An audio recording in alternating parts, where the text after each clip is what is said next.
Live from the heart of Tshwane, perched atop the Justice College, the Bridget Mabandla Justice College. You're seeing picture there as the sun gathers its strength over the Union buildings. It is the sunlight that we're looking for as the strongest disinfectant to all of South Africa's woes, the kind of corrosiveness that we're hearing shared by the National Police Commissioner and before him, Lieutenant General Nhlanhla Mkhwanazi. That's an important building because it talks about accountability and leadership. And as we move down and sweep down into the city, you'll see people going about their daily business in the streets below, people going to work. But what everyone realizes in South Africa, I think by now, is that whatever we're doing in our daily lives is affected by what we're hearing here at the Madlanga Commission of Inquiry. As we show you, the South African Reserve Bank, also one of the really important edifices that will be affected or actually would have some of its work demanded or cut out here at the Commission of Inquiry, and I'll tell you why. Remember the Financial Action Task Force, the FATF, that global body that sets standards to combat things like money laundering, terrorist financing and other financial crimes? Well, South Africa was grey-listed and needed increased monitoring because there were deficiencies in our law. And so this is why we were placed on the list, and we had to basically meet a number of action items to address in order for us to exit that grey listing. But one of the important things was to beef up our governance and policing. Eldred de Klerk, thank you for being with us. You're standing, I don't want to say in the shadow of the South African Reserve Bank. The sun is not quite there yet. But that is an important edifice because it represents one of several that are tasked with bringing South Africa back to its reputational standing. This commission, what we're hearing here, can't be helping that endeavor. Well, it doesn't inspire confidence because the institutions that we're talking about at the commission is the very institutions that needs to ensure adherence to monetary policy and compliance with financial controls and financial systems. And if those the integrity of those institutions are called into question, and the very practices within those institutions are called into question, it actually doesn't bode well for us being released from our obligations and from the grey listing. In fact, we have to do that, and then it doesn't bode well for us getting out of being grey listed.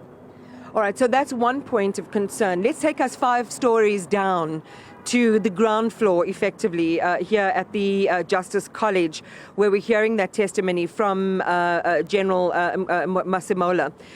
You and Jeremy Very broke it down quite well in terms of the law itself and the way that he was giving his testimony and what it suggests about, I think you and Jeremy both might have agreed, it didn't show signs of a backbone.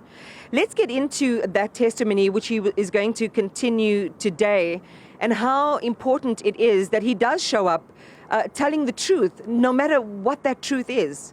Absolutely. The worst consequences can be is that you're released of your position. The bigger, I think, picture is that it inspires confidence in a public servant, essentially, that essentially speaks the truth, that holds out for what we all demand from the office of the National Commissioner, and that is to do his or her job without fear or favor.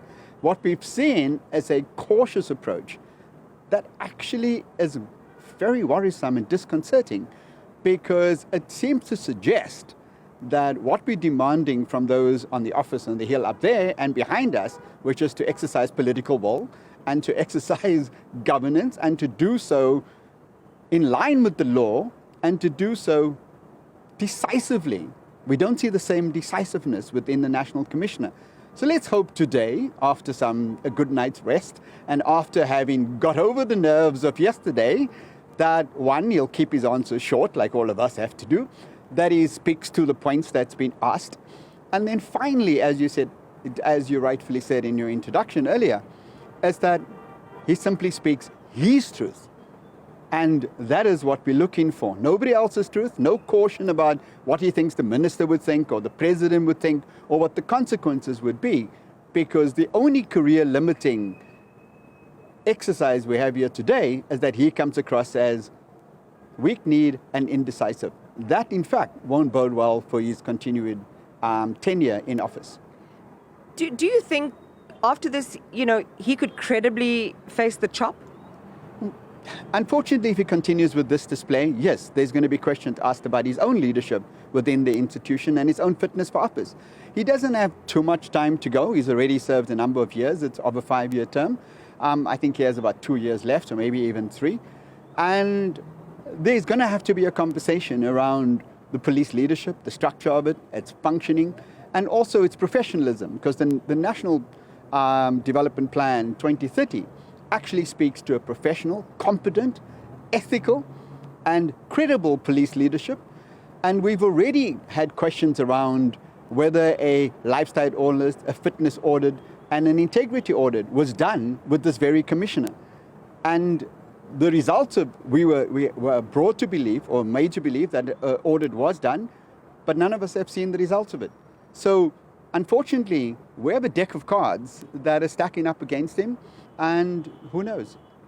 Here's the thing, he took a lot of heat. I mean, if you judge social media alone, and of course it's not representative of the entire populace, but the sentiments were quite strong, that he seemed to be, you used the term, weak-kneed, that he rolled over, he was worried about his job and things like that. Alternatively viewed though, he knew that his feet were going to be held to the fire here. He knew that the real anatomy of consequence was going to be laid bare in this commission, and he wouldn't look good.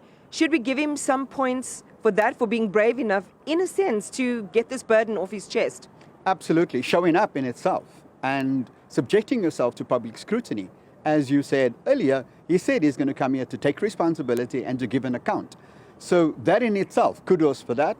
And that is what we expect of our senior leadership and the leadership throughout institutions, of public institutions. Let's not take that away from him. His performance itself, any of us could have had a bad day at the office.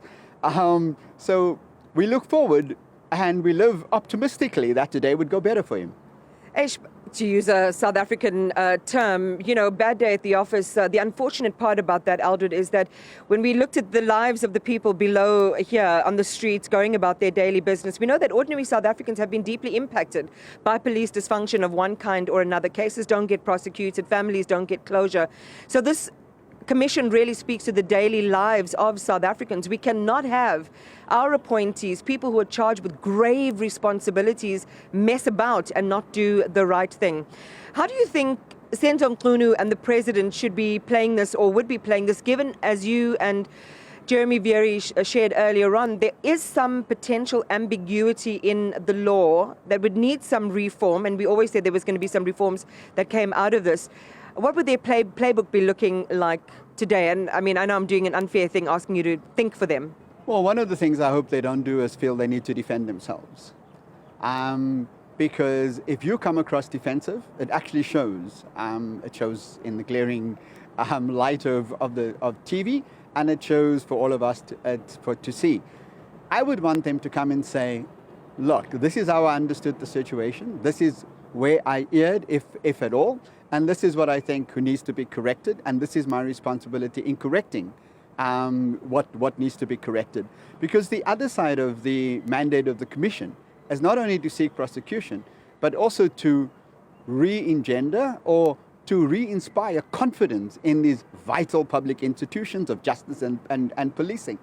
And that is going to take the minister, whoever he or she may be, and the president. We're still going to sit with both of them after this commission, by the looks of it, or maybe just one of them, to actually step up and exercise public leadership on behalf of all of us. Because the people in the street that you spoke to earlier, it's already disaffected and disheartened.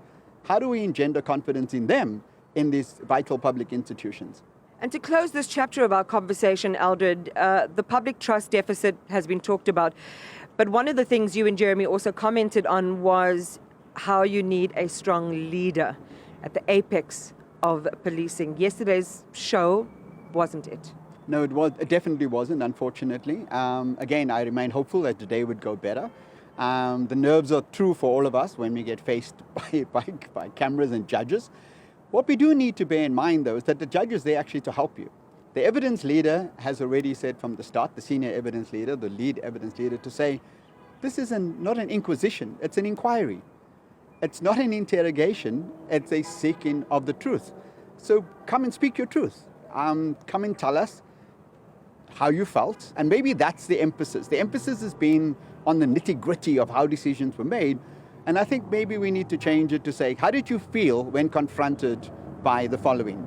And that maybe ease us into taking the public into your confidence, which is what Makonazi said he's going to set out to do, and that's to take the public into his confidence, or and to let us know what he experienced, how he felt about it, and what he decided to do about it.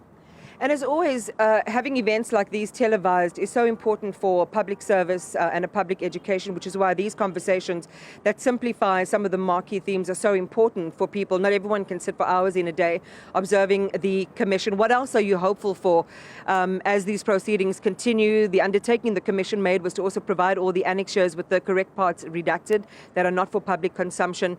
I guess it's just keeping us all a part of this conversation, right? Absolutely, and we need to understand how the Commission went about its work, why it made the decisions it made on our behalf, and how it spent the public purse at the end of the day, because there was a big question around whether the money is going to be wasteful expenditure. And one way to ensure that is to make sure that throughout the process, we understand the why, the how, and the what that is happening at any one time. Eldred, thank you so much, I think, for, again, breaking that down, for allowing us to understand the themes that are at play. And we leave our viewers with the view of that building, of which there is going to be a need for accountability, and, again, how they play the issue around the grey listing. But I want to end with that picture that we started with. And this is really on top of that hill, the Union buildings. We know that the seat of the president is empty. He's traveling in New York at the United Nations General Assembly. But I wonder how much the events at home are weighing on the president's mind this morning. That's where we leave it. We go to a break. Valen Kirtley picks up the ball after this.